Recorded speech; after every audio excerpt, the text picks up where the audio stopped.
कल अरुण हल्दर जी ने मीडिया से संबोधन करते समय ये कहा कि समीर वानखेड़े ने कोई धर्म परिवर्तन नहीं किया।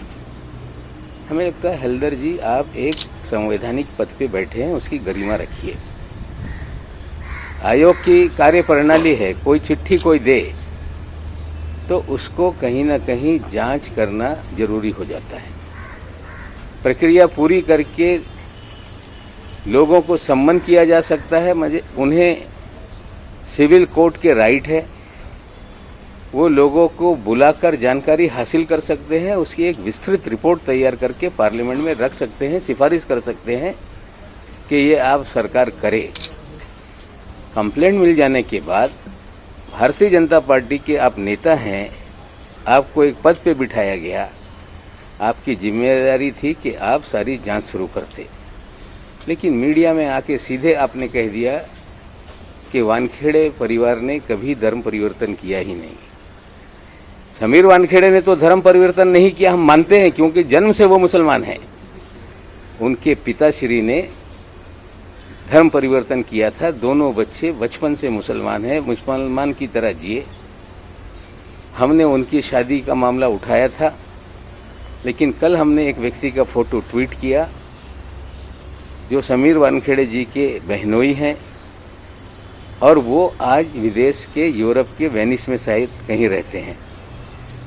सूरत के मूलतः वो रहने वाले हैं और ये विषय हमने आगे लाया और जिनके वो शौहर हैं, पति हैं, उन्होंने ट्वीट करके कहा कि ये मेरा पति तलाक हो गया, क्यों इनको सामने ला रहे हैं? मैंने नहीं लाया। अगर आपका आयोग सर्टिफाई करेगा तो हमें भी जो अधिकार हैं उस अधिकार के तहत हम महाराष्ट्र सरकार के सामाजिक न्याय मंत्री को कंप्लेंट करेंगे, स्क्रूटनी कमेटी को लिखेंगे और मैं अकेला नहीं, बहुत सारे लोग इस कंप्लेंट को आगे ले जा रहे हैं। पुलिस में कंप्लेंट हो रही है। मैं अपने बात पे कायम हूं कि वे एससी के सर्टिफिकेट पे फर्जीवाड़ा करके उस पद पे बैठे हैं। एक गरीब शेड्यूल कास्ट का अधिकार उन्होंने छीना है। मैं धर्म की, जाति की लड़ाई नहीं लड़ रहा हूं। मैं जो उन्होंने फर्जीवाड़ा किया, दलितों के अधिकार को छीना, वो लड़ाई है। और हमें लगता है हल्दर जी आप कब बने मुझे पता नहीं, लेकिन आप जिस पद पे बैठे हैं उस पद की गरिमा मलिन न करें, मैं आपसे विनंती करता हूं। वानखेडे कुटुंबीय सातत्यानं राजकीय लोकांच्या भेटी घेत आहे। याच्या आधी किरीट सोमय्या यांची भेट घेतली होती, आज केंद्रीय मंत्री रामदास आठवले यांची भेट घेते। कसं बघता या भेटींकडे तुम्ही? मी आठवले साहेबाला ते भेटले, सोमय्या यांना त्यांच्या परिवाराची लोक भेटताय। आठवले साहेबांना आधी समीर वानखेडे स्वतः भेटलं, आधी काही मागासवर्गीयांचे नेत्यांना तो भेटला, काही भाजपचे जवळचे नेते, जे मोठे नेते आहे त्यांच्या एक दूत जेव्हापासून मागच्या सरकार आला होता, एकदम जवळ होता माजी मुख्यमंत्र्यांची, तो जाऊन यांना ईडीच्या ऑफिसमध्ये भेटतोय। म्हणजे इतका जवळचा माणूस, ज्याच्या घरी माजी मुख्यमंत्री जात होते, ज्याला मंत्रालयामध्ये मुख्यमंत्र्याच्या केबिनमध्ये ऍक्सेस होता, ज्याला महानगरपालिकेचा कमिशनर असेल, अधिकारी असेल, कोणी कधी थांबवत नव्हता, तो चेंबूरमध्ये राहतोय। आणि तो ईडीच्या कार्यालयामध्ये जेव्हापासून मी हा विषय पुढे आणतोय, तो का जातो, कुणासाठी जातो, कुणाच्या मनात काय भीती आहे, हे जे सगळं फर्जीवाडा करून काय सुपारी बजावण्याचं काम लोकांनी केलं होतं। मग या चेंबूरच्या ग्रस्ताच्या माध्यमातून काय चाललेलं आहे, म्हणजे हा चेंबूरमध्ये राहणारा ग्रस्त कधी जातो, कशासाठी जातो, हे मला माहिती मिळते। आतले अधिकारी सांगताय की बाबा चेंबूरवाला इथे येतो, यांच्या केबिनमध्ये बसतो, काय यांच्या तासभर चर्चा होते। अरे जर तुम्हाला इतकंच प्रेम या व्यक्तीवर असेल तो उघडपणे त्याला भेटा, दूतच्या माध्यमातून कशाला भेटताय? मला हे स्पष्टपणे सांगायचं आहे की संपूर्ण भाजपा यांच्या काहीतरी गोड बंगाल हे या महाराष्ट्राच्या नेत्यांचा आहे। त्यांच्या मनात पण दुगदुगी सुरू आहे असं मला वाटते. चेंबूरचा व्यक्ती भाजपशी संलग्नित आहे का? केलेला आहे आणि मागच्या काही प्रकरण आहेत त्या संदर्भामध्ये ट्विट करून चौकशीची मागणी केली आहे. खास करून सीबीआय मध्ये हे प्रकरण रजिस्टर आहे असं त्यांचं म्हणणं आहे. फराज मलिक यांच्यासोबत बाबतचे ते प्रकरण आहे. तो जे सांगताय मी स्पष्टपणे सांगतोय. आम्ही कुर्ल्यात राहतो. टचवूड नावाच्या एक कंपनी ज्याच्यात माझा मुलगा 20% भागीदार होता. मला वाटते 2001 किंवा 2 साली आम्ही एक जागा कुर्ल्यात खरेदी केली होती. त्या जागा विकल्यानंतर दुसरी एक जागा 2-2.5 कोटीमध्ये आम्ही ती खरेदी केली. त्याच्यात 5 पार्टनर होते. त्या कंपनीच्या डायरेक्टरशिपपासून माझ्या मुलांनी राजीनामा दिलेला आहे आणि जे 13.5 कोटी सायफन झाले असा आरोप करताय. गुंडे, तो किती चोर आहे, कुणाचे पैसे कुठे लपवतो, तुझंच सरकार आहे. अरे गुंडेजी, मी तुम्हाला बोलू इच्छितो की त्या कंपनीमध्ये या मोहित कंबोजचा नातेवाईक पण डायरेक्टर होता.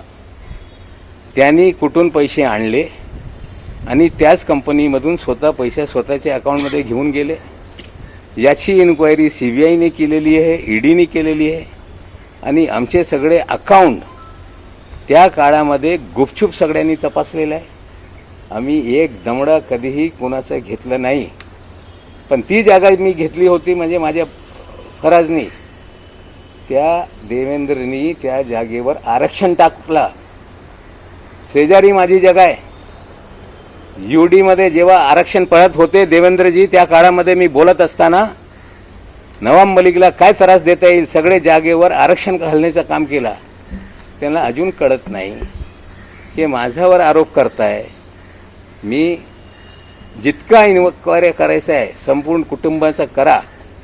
आम्ही एकही फर्जीवाडा, एकही कुणाचा पैसा, जे प्रकरणाच्या 13.5 कोटीचा मोहित कंबोज बोलतोय तो मनुभाई आगीचा नावाचा ग्रस्त आहे आणि तो नातेवाईक आहे मोहित कंबोजचा.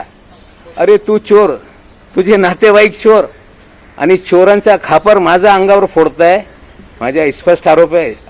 हे कुठेतरी चौकशी आधी पण झालेली आहे. मनु आगीच्या यांच्यावर कारवाई झाली. आमच्या त्याच्याशी काही घेणं देणं नाही. माझ्या कुटुंबियांचा pan number, dean number social मीडियावर पसरवताय. आमच्याकडे जे संपत्ती आहे त्या सगळ्या संपत्तीच्या बाबतीत इन्कम टॅक्समध्ये कसं कमाई केलं, कधी खरेदी केलं आणि ते सगळं आमच्या बॅलन्स शीटवर माझी जबाबदारी आहे. पण माझ्या कुटुंबातले लोकांची नाव घेत आहे. They are independent. पण त्यांनी पण कुठलाही फर्जीवाडा केला नाही. माझे बहीणचं काहीतरी नाव लिहून त्याचा इन्कम टॅक्स नंबर दाखवत आहे, मुलींचा दाखवत आहे ना सरकार तुमचा. बेनामी पद्धतीने निनावी नावाने कोणीतरी ही सगळी माहिती पाठवली. ओ काय निनावी देवा, इतका बळा तुमच्याकडे पसारा आहे. Income tax, ED, CBI. तुम्ही गेली 7 वर्ष नवाब मलिकच्या बाबतीत खोदताच आहे. आमच्या बँकेत कधी ईमेल येत आहे हे आम्हाला पण माहीत आहे. ईमेल उघडून ते दाखवू शकत नाही. पण प्रत्येक बँकेत कुठे ना कुठे लोक असताय, स्क्रीनशॉट मारताय आणि मोबाईलवरून आणून दाखवताय. साहेब बघा, या ईडीच्या माहितीसाठी आलेलं आहे.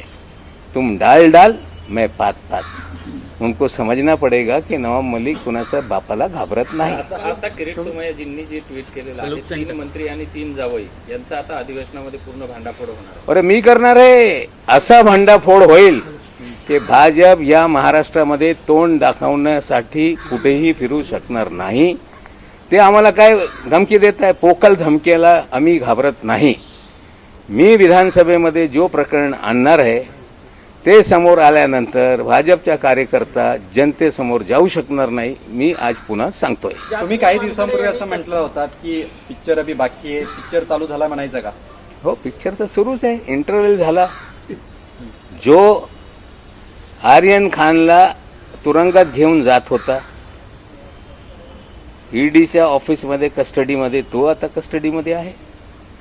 जे आर्यनला सांगत होते किंवा इतर निष्पाप लोकांना सांगत होते बेल देऊ नका, ते इतके घाबरलेले आहे की आगामी काळामध्ये त्यांचं काय होईल ते धाकधुकी त्यांची का सुरू झालेली आहे. म्हणजे सिक्वेन्स बदललेली आहे.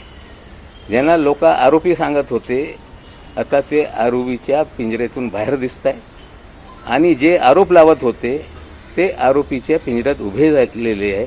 निश्चित रूपाने या सिनेमेचा भाग बदललेला आहे आणि निश्चित रूपाने याचा अंत तर होणार आहे आणि शेवटपर्यंत घेऊन जाईपर्यंत मी थांबणार नाही.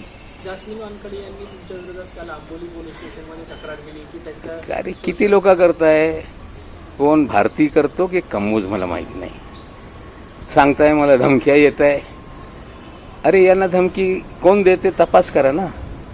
जर यांना धमक्या येत असेल तर ज्यांनी धमकी दिलेली आहे यांच्यावर कारवाई झाली पाहिजे. पण मला हुड्डा नावाचा माणूस राजस्थानमध्ये कोण धमकी देतो त्याचं काय आहे याच्या उत्तर भाजपवाल्यांनी दिले पाहिजे. मैं हिंदी में जानना चाहूंगा, आपने कहा कि मेरी इंक्वायरी करें, मेरे घर वालों की इंक्वायरी करें, मैं किसी से डरता नहीं, क्या करें? देखिए जिस तरह से कुछ लोग ये कह रहे हैं कि इन्होंने कुछ पैसे बैंक में डुबाए, मैं स्पष्ट रूप से कहता हूं कि हमारे जो भी संपत्ति इस शहर में मेरी है वो मेरे नाम से है. बच्चे कारोबार करते हैं उनके नाम से है. बहन डॉक्टर है, MBBS diploma, MD, DNB, LLB doctor है. कारपोरेशन में नगर सेवक है. दिन भर सुबह से शाम तक दोपहर तक ऑपरेशन करती है, वो अपना कमाती है. एक बिटिया मेरी आर्किटेक्ट है, वो अपना कारोबार करती है. एक बिटिया फैशन डिजाइनर है, वो अपना कारोबार करती है. मेरे भाई हैं वो अपना कारोबार करते हैं. लेकिन किसी ने ही कभी भी कोई घोटालेबाजी नहीं की है. घोटाले का आरोप मुझ पे लगा रहे हैं. मुझे लगता है कि कुर्ला में एक जमीन हमारे लड़के ने खरीदी थी शायद 2002 में. उसमें वो जमीन बेचकर दूसरी जमीन खरीदी गई और उस जमीन पर देवेंद्र फडणवीस मुख्यमंत्री रहते हुए उन्होंने रिजर्वेशन डाल दिया. वो डेवलप नहीं हो पा रही है. उसमें हमारा लड़का अभी डायरेक्टर नहीं है, लेकिन 20% कुर्ला में 700 मीटर जगह है उसमें वो हिस्सेदार है. उसमें जो एक मनु भाई अगीचा नाम के व्यक्ति हैं, उनका पारिवारिक कुछ झगड़ा हो रहा है, शायद कंबोज के भी वो रिश्तेदार हैं. उन्होंने किसी अकाउंट से जो इसके सिग्नेचरी थे उसमें कुछ पैसे लिए और फिर अपने अकाउंट में ले गए. हमें लगता है इस विषय की जांच अलग अलग विभागों ने की है और उस समय भी हमारे लड़के का अकाउंट लोगों ने चेक किया है. हमने कभी कोई भी फर्जी तरीके से किसी का पैसा अपने पास लाया नहीं, कोई बैंक का पैसा लाया नहीं. और जांच कभी भी हो सकती है. जांच बीजेपी के रहते हुए भी हुई है, आज भी वो कर ले, उससे हमारा लेना देना नहीं. शायद मोहित कंबोज के भी रिश्तेदार हैं.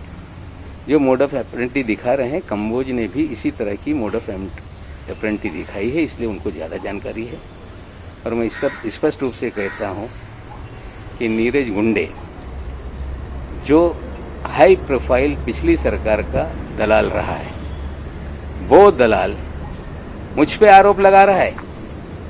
जिसके घर पे मुख्यमंत्री आकर बैठते थे, उस दलाल को मुख्यमंत्री के कार्यालय में एक्सेस था. वो दलाल वर्षा में घूमता था. वो दलाल हर सेक्रेटरी के कार्यालय में जाता था. वो दलाल कारपोरेशन में जाता था. रश्मि शुक्ला के मामले में भी वही दलाल शोर मचा रहा था. वही दलाल आज मैं दावे से कहता हूं कि ईडी के कार्यालय में भी जाता है. समीर वानखेड़े से संपर्क बनाए हुए है. कौन सा ऐसा डर है जो इस राज्य के नेताओं को सता रहा है? क्यों वो जाते हैं?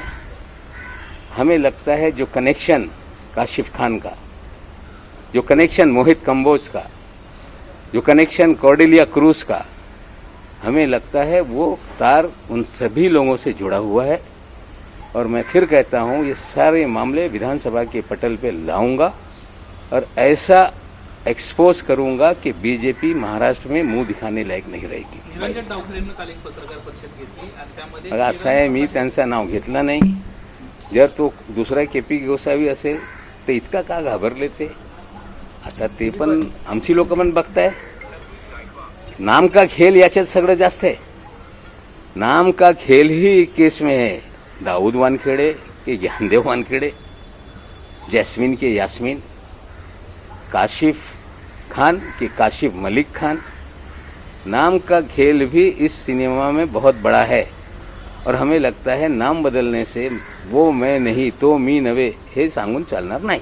भाई समीर वानखेड़े की फैमिली पॉलिटिकल नेताओं से मिल रहे हैं आज नहीं, बिल्कुल मिले, नेताओं से मिले, सबसे मिले, उनका अधिकार है। जिस समय ये पता उन्हें चला, ये जो सर्टिफिकेट का मामला है इसी से सारा मामला शुरू हुआ है। जब मेरे बयान आए तो कुछ क्राइम रिपोर्टर ने आकर मुझे कहा कि वानखेड़े साहब आपसे नाराज हैं। मैंने कहा कि क्यों नाराज है भाई? बोले कि इसके नतीजे गंभीर होंगे। मैंने कहा अधिकारी की इतनी हिम्मत हो गई, उन्हें बता दो कि उनका पूरा शिजरा, उनकी माँ कौन थी, बाप कौन थे, क्या है, कहाँ रहते हैं, क्या करते हैं, जाली सर्टिफिकेट पे नौकरी ली है। अगर ज़्यादा उनको समझ में आ रहा है तो मैं ये सारा मामला प्रेस को बताता हूँ। उसके बाद ही हमारे दामाद को पकड़ा गया, 8.5 महीने जेल रखे गए ताकि नवाब मलिक कभी बंडा फोड़ करे तो उसकी बातों को लोग गंभीरता से ना लें। शुरुआत में दामाद को लेकर शोर मचाया गया। हमें लगता है इससे पहले भी वो आठवले साहब से मिले थे, इससे पहले भी कई दलित नेताओं से मिले। आठवले साहब उनके साथ खड़े हैं। अगर दलितों का कोई हक छीन ले। नमस्कार, मैं हूं मानक गुप्ता। अगर आपको हमारा ये वीडियो पसंद आया हो तो इसे लाइक और शेयर जरूर करें और हाँ, हमें सब्सक्राइब और फॉलो करना ना भूलें ताकि आप देश और दुनिया की कोई खबर मिस ना करें। तो जुड़े रहिए हमारे साथ और देखते रहिए न्यूज़ 24।